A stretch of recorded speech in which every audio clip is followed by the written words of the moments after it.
Ipucubé Mboriahu Letaniahui. Sí. Ipucubé Mboriahu es guaraní. Sí. Y la letanía, por supuesto, que al rezar el rosario se va mencionando las largas letanías, ¿verdad? Uh-huh. Entonces,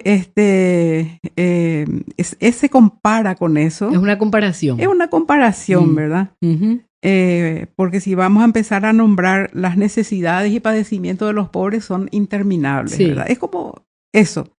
Mboriahu Letaniahui es eso, justamente comparar con las necesidades y los padecimientos del pobre. Son interminables. Bueno.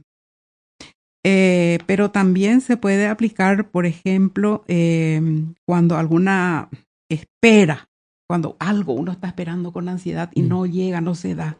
Cuando un litigio se está dilatando de más u otra cuestión, entonces ahí también se dice Ipucubé Mboriahu Letaniahui, la espera, ese litigio que se dilata, o algunas gestiones o cuestiones que uno tiene interminable, nunca termina, ¿verdad? Papeleos sobre tras todo papeleos. Que estás ansioso. Y la ansiedad te va carcomiendo, ¿verdad? Entonces Ipucubé Mboriahu Letaniahui. Y también ocurre cuando algo te empieza a contar su larga lista de enfermedades que padece, ¿verdad? Sí. Dopadei.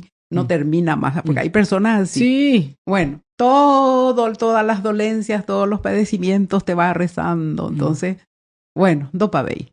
No termina más. Esa es la aplicación de Ipucubé Mboriahu Letaniahui. Excelente.